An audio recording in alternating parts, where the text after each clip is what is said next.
Oliver Twist Chapter 5. Oliver mingles with new associates.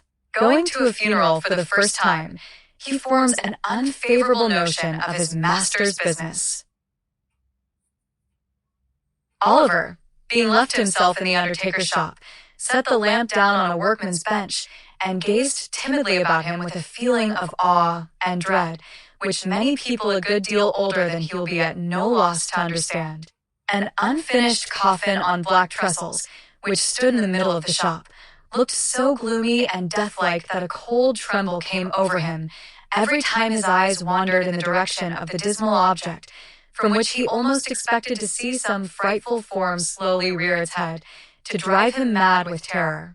Against the wall were ranged, in regular array, a long row of elm boards cut in the same shape, looking in the dim light like high-shouldered ghosts with their hands in their breeches pockets. Coffin plates, elm chips, bright-headed nails, and shreds of black cloth lay scattered on the floor, and the wall behind the counter was ornamented with a lively representation of two mutes in very stiff neckcloths, on duty at a large private door, with a hearse drawn by 4 black steeds, approaching in the distance. The shop was close and hot.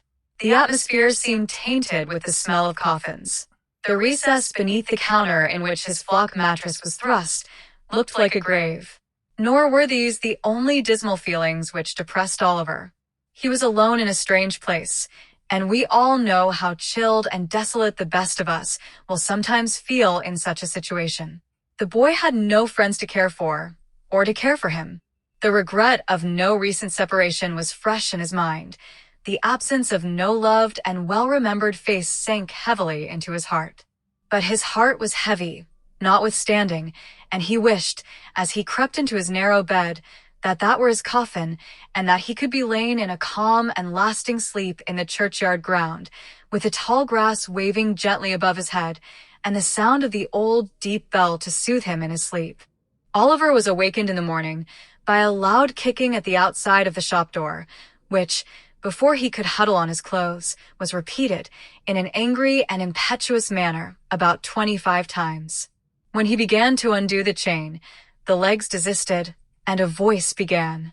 "Open the door, will you?" cried the voice which belonged to the legs which had kicked at the door. "I will, directly, sir," replied Oliver, undoing the chain and turning the key. "I suppose you're the new boy, ain't yer?" said the voice through the keyhole. "Yes, sir," replied Oliver. "How old are you?" inquired the voice. 10, sir," replied Oliver. "Then I'll whop you when I get in," said the voice. "You just see if I don't. That's all. My work us brat," and having made this obliging promise, the voice began to whistle. Oliver had been too often subjected to the process to which the very expressive monosyllable just recorded bears reference, to entertain the smallest doubt that the owner of the voice, whoever he might be, would redeem his pledge most honorably.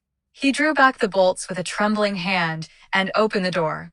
For a second or two, Oliver glanced up the street and down the street and over the way, impressed with the belief that the unknown, who had addressed him through the keyhole, had walked a few paces off to warm himself, for nobody did he see but a big charity boy sitting on a post in front of the house, eating a slice of bread and butter, which he cut into wedges, the size of his mouth, with a clasp knife, and then consumed with great dexterity. "I beg your pardon, sir," said Oliver at length, seeing that no other visitor made his appearance. "Did you knock?" "I kicked," replied the charity boy. "Did you want a coffin, sir?" inquired Oliver innocently.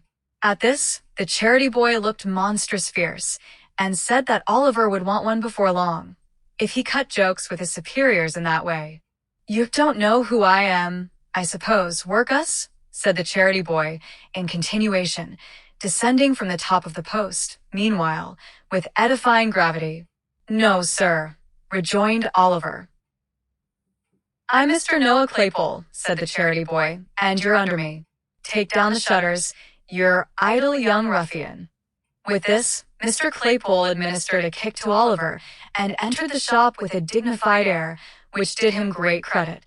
It is difficult for a large-headed, small-eyed youth, of lumbering make and heavy countenance, to look dignified under any circumstances, but it is more especially so when superadded to these personal attractions are a red nose and yellow smalls.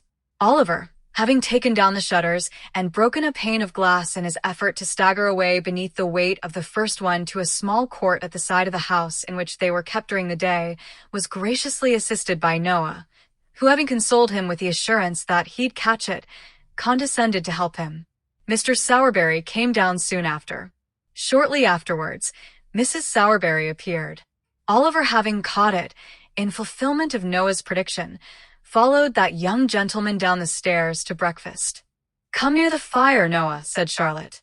"I saved a nice little bit of bacon for you for Master's breakfast. Oliver, shut that door at Mr. Noah's back, and take them bits that I've put out on the cover of the bread pan. There's your tea. Take it away to that box and drink it there, and make haste, for they'll want you to mind the shop. Do you hear?" "Do you hear, Workus?" said Noah Claypole. "Lor, Noah," said Charlotte, "what a rum creature you are. Why don't you let the boy alone?" "Let him alone," said Noah. "Why, everybody lets him alone enough, for the matter of that. Neither his father nor his mother will ever interfere with him. All his relations let him have his own way pretty well. Charlotte?" He. "Oh, you queer soul," said Charlotte, bursting into a hearty laugh, in which she was joined by Noah, after which they both looked scornfully at poor Oliver Twist, as he sat shivering on the box in the coldest corner of the room, and ate the stale pieces which had been specially reserved for him. Noah was a charity boy, but not a workhouse orphan. No chance child was he, for he could trace his genealogy all the way back to his parents, who lived hard by, his mother being a washerwoman, and his father a drunken soldier, discharged with a wooden leg, and a diurnal pension of tuppence halfpenny, and an unstatable fraction. The shop boys in the neighborhood had long been in the habit of branding Noah in the public streets with the ignominious epithets of Leathers, Charity, and the like, and Noah had borne them without reply. But now that fortune had cast in his way a nameless orphan, at whom even the meanest could point the finger of scorn, he retorted on him with interest. This affords charming food for contemplation. It shows us what a beautiful thing human nature may be made to be, and how impartially the same amiable qualities are developed in the finest lord and the dirtiest charity boy. Oliver had been sojourning at the undertaker's some 3 weeks or a month. Mr. and Mrs. Sowerberry, the shop being shut up, were taking their supper in the little back parlor, when Mr. Sowerberry, after several deferential glances at his wife, said, "My dear," he was going to say more, but Mrs. Sowerberry looking up with a peculiarly unpropitious aspect, he stopped short. "Well," said Mrs. Sowerberry sharply. "Nothing, my dear, nothing," said Mr. Sowerberry. "Ugh, you brute," said Mrs. Sowerberry. "Not at all, my dear," said Mr. Sowerberry humbly. "I thought you didn't want to hear, my dear. I was only going to say—" "Oh, don't tell me what you were going to say," interposed Mrs. Sowerberry. "I am nobody. Don't consult me, pray. I don't want to intrude upon your secrets." As Mrs. Sowerberry said this, she gave an hysterical laugh, which threatened violent consequences. "But, my dear," said Sowerberry, "I want to ask your advice." No, don't ask mine," replied Mrs. Sowerberry in an affecting manner. "Ask somebody else's." Here, there was another hysterical laugh, which frightened Mr. Sowerberry very much. This is a very common and much approved matrimonial course of treatment, which is often very effective. It at once reduced Mr. Sowerberry to begging, as a special favor, to be allowed to say what Mrs. Sowerberry was most curious to hear. After a short duration, the permission was most graciously conceded. "It's only about young Twist, my dear," said Mr. Sowerberry. "A very good-looking boy, that, my dear." "He need be, for he eats enough," observed the lady. "There's an expression of melancholy in his face, my dear," resumed Mr. Sowerberry, "which is very interesting. He would make a delightful mute, my love." Mrs. Sowerberry looked up with an expression of considerable wonderment. Mr. Sowerberry remarked it, and, without allowing time for any observation on the good lady's part, proceeded. I don't mean a regular mute to attend grown-up people, my dear, but only for children's practice. It would be very new to have a mute in proportion, my dear. You may depend upon it. It would have a superb effect. Mrs. Sowerberry, who had a good deal of taste in the undertaking way, was much struck by the novelty of this idea, but, as it would have been compromising her dignity to have said so, under existing circumstances, she merely inquired, with much sharpness, why such an obvious suggestion had not presented itself to her husband's mind before. Mr. Sowerberry rightly construed this as an acquiescence in his proposition. It was speedily determined, therefore, that Oliver should be at once initiated into the mysteries of the trade, and with this view, that he should accompany his master on the very next occasion of his services being required. The occasion was not long in coming. Half an hour after breakfast next morning, Mr. Bumble entered the shop, and supporting his cane against the counter, drew forth his large leathern pocketbook, from which he selected a small scrap of paper, which he handed over to Sowerberry. "Aha," said the undertaker, glancing over it with a lively countenance. "An order for a coffin, eh?" "For a coffin first, and a parochial funeral afterwards," replied Mr. Bumble, fastening the strap of the leathern pocketbook, which, like himself, was very corpulent. "Phaeton," said the undertaker, looking from the scrap of paper to Mr. Bumble. "I never heard the name before." Bumble shook his head, as he replied, "Obstinate people, Mr. Sowerberry. Very obstinate. Proud, too, I'm afraid, sir." "Proud, exclaimed Mr. Sowerberry with a sneer. "Come, that's too much." "Oh, it's sickening," replied the beadle. "Antimonial, Mr. Sowerberry." "So it is," acquiesced the undertaker. "We only heard of the family the night before last," said the beadle, "and we shouldn't have known anything about them. Then, only a woman who lodges in the same house made an application to the parochial committee for them to send the parochial surgeon to see a woman, as was very bad. He had gone out to dinner, but his prentice, which is a very clever lad, sent him some medicine in a blacking bottle, offhand." There's promptness," said the undertaker. "Promptness, indeed," replied the beadle. "But what's the consequence? What's the ungrateful behavior of these rebels, sir? Why, the husband sends back word that the medicine won't suit his wife's complaint, and so she shan't take it. Says she shan't take it, sir. Good, strong, wholesome medicine, as was given with great success to 2 Irish laborers and a coal heaver, only a week before, sent 'em for nothing, with a blackened bottle in, and he sends back word that she shan't take it, sir."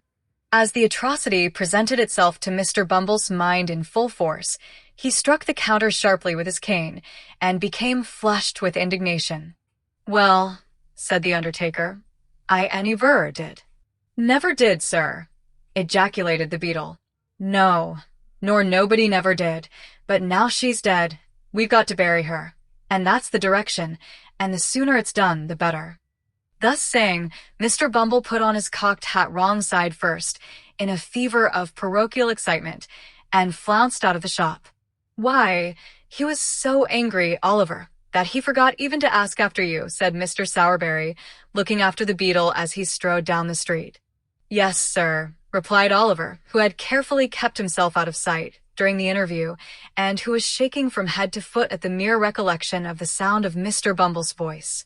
He needn't have taken the trouble to shrink from Mr. Bumble's glance, however, for that functionary, on whom the prediction of the gentleman in the white waistcoat had made a very strong impression, thought that now the undertaker had got Oliver upon trial the subject was better avoided, until such time as he should be firmly bound for 7 years, and all danger of his being returned upon the hands of the parish should be thus effectually and legally overcome. "Well," said Mr. Sowerberry, taking up his hat, "the sooner this job is done, the better. Noah, look after the shop. Oliver, put on your cap and come with me." Oliver obeyed and followed his master on his professional mission. They walked on for some time through the most crowded and densely inhabited part of the town, and then, striking down a narrow street more dirty and miserable than any they had yet passed through, paused to look for the house which was the object of their search. The houses on either side were high and large, but very old and tenanted by people of the poorest class, as their neglected appearance would have sufficiently denoted, without the concurrent testimony afforded by the squalid looks of the few men and women who, with folded arms and bodies half doubled, occasionally skulked along. A great many of the tenements had shop fronts, but these were fast closed and moldering away, only the upper rooms being inhabited. Some houses which had become insecure from age and decay were prevented from falling into the street by huge beams of wood reared against the walls and firmly planted in the road. But even these crazy dens seemed to have been selected as the nightly haunts of some houseless wretches, for many of the rough boards which supplied the place of door and window were wrenched from their positions to afford an aperture wide enough for the passage of a human body. The kennel was stagnant and filthy. The very rats, which here and there lay putrefying in its rottenness, were hideous with famine. There was neither knocker nor bell handle at the open door where Oliver and his master stopped. So, groping his way cautiously through the dark passage, and bidding Oliver keep close to him and not be afraid, the undertaker mounted to the top of the first flight of stairs. Stumbling against a door on the landing, he rapped at it with his knuckles. It was opened by a young girl of 13 or 14. The undertaker at once saw enough of what the room contained to know it was the apartment to which he had been directed. He stepped in. Oliver followed him. There was no fire in the room, but a man was crouching, mechanically, over the empty stove. An old woman, too, had drawn a low stool to the cold hearth and was sitting beside him. There were some ragged children in another corner, and in a small recess, opposite the door, there lay upon the ground something covered with an old blanket. Oliver shuddered as he cast his eyes toward the place and crept involuntarily closer to his master. For though it was covered up, the boy felt that it was a corpse. The man's face was thin and very pale. His hair and beard were grisly. His eyes were bloodshot. The old woman's face was wrinkled. Her 2 remaining teeth protruded over her underlip, and her eyes were bright and piercing. Oliver was afraid to look at either her or the man. They seemed so like the rats he had seen outside. "Nobody shall go near her," said the man, starting fiercely up as the undertaker approached the recess. "Keep back. Damn you, keep back, if you've a life to lose." "Nonsense, my good man," said the undertaker, who was pretty well used to misery in all its shapes. "Nonsense. I tell you," said the man, clenching his hands and stamping furiously on the floor, "I tell you I won't have her put into the ground. She couldn't rest there. The worms would worry her, not eat her. She is so worn away."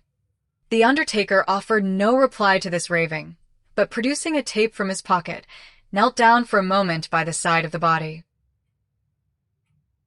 "Ah," said the man, bursting into tears and sinking on his knees at the feet of the dead woman. "Kneel down, kneel round her, every one of you, and mark my words. I say she was starved to death. I never knew how bad she was, till the fever came upon her, and then her bones were starting through the skin. There was neither fire nor candle. She died in the dark. She couldn't even see her children's faces, though we heard her gasping out their names. I begged for her in the streets, and they sent me to prison. When I came back, she was dying, and all the blood in my heart has dried up, for they starved her to death. I swear it before the God that saw it. They starved her." He twined his hands in his hair and, with a loud scream, rolled groveling upon the floor, his eyes fixed and the foam covering his lips. The terrified children cried bitterly, but the old woman, who had hitherto remained as quiet as if she had been wholly deaf to all that passed, menaced them into silence. Having unloosened the cravat of the man who still remained extended on the ground, she tottered towards the undertaker. "She was my daughter," said the old woman, nodding her head in the direction of the corpse, and speaking with an idiotic leer, more ghastly than even the presence of death in such a place. "Lord, Lord. Well, it is strange that I who gave birth to her, and was a woman then, should be alive and merry now, and she lying there, so cold and stiff. Lord, Lord, to think of it, it's as good as a play, as good as a play. As the wretched creature mumbled and chuckled in her hideous merriment, the undertaker turned to go away. Stop, stop, said the old woman in a loud whisper. Will she be buried tomorrow, or next day, or tonight? I laid her out, and I must walk, you know. Send me a large cloak, a good warm one, for it is bitter cold. We should have cake and wine, too, before we go. Never mind, send some bread. Only a loaf of bread and a cup of water. Shall we have some bread, dear? She said eagerly, catching at the undertaker's coat as he once more moved towards the door. Yes, yes, said the undertaker. Of course. Anything you like. He disengaged himself from the old woman's grasp and, drawing Oliver after him, hurried away. The next day, the family having been meanwhile relieved with a half-quartern loaf and a piece of cheese, left with them by Mr. Bumble himself, Oliver and his master returned to the miserable abode, where Mr. Bumble had already arrived, accompanied by 4 men from the workhouse, who were to act as bearers. An old black cloak had been thrown over the rags of the old woman and the man, and the bare coffin, having been screwed down, was hoisted on the shoulders of the bearers and carried into the street. Now, you must put your best leg foremost, old lady, whispered Sowerberry in the old woman's ear. We are rather late, and it won't do to keep the clergyman waiting. Move on, my men, as quick as you like. Thus directed, the bearers trotted on under their light burden, and the 2 mourners kept as near them as they could. Mr. Bumble and Sowerberry walked at a good smart pace in front, and Oliver, whose legs were not so long as his master's, ran by the side. There was not so great a necessity for hurrying as Mr. Sowerberry had anticipated, however, for when they reached the obscure corner of the churchyard in which the nettles grew, and where the parish graves were made, the clergyman had not arrived, and the clerk, who was sitting by the vestry-room fire, seemed to think it by no means improbable that it might be an hour or so before he came. So, they put the bier on the brink of the grave, and the 2 mourners waited patiently in the damp clay, with a cold rain drizzling down, while the ragged boys whom the spectacle had attracted into the churchyard played a noisy game at hide-and-seek among the tombstones, or varied their amusements by jumping backwards and forwards over the coffin. Mr. Sowerberry and Bumble, being personal friends of the clerk, sat by the fire with him and read the paper. At length, after a lapse of something more than an hour, Mr. Bumble and Sowerberry and the clerk were seen running towards the grave. Immediately afterwards, the clergyman appeared, putting on his surplice as he came along. Mr. Bumble then thrashed a boy or 2 to keep up appearances, and the reverend gentleman, having read as much of the burial service as could be compressed into 4 minutes, gave his surplice to the clerk and walked away again. Now, Bill, said Sowerberry to the grave-digger, fill up. It was no very difficult task, for the grave was so full that the uppermost coffin was within a few feet of the surface. The grave-digger shoveled in the earth, stamped it loosely down with his feet, shouldered his spade, and walked off, followed by the boys, who murmured very loud complaints at the fun being over so soon. Come, my good fellow, said Bumble, tapping the man on the back. They want to shut up the yard. The man, who had never once moved, since he had taken his station by the graveside, started, raised his head, stared at the person who had addressed him, walked forward for a few paces, and fell down in a swoon.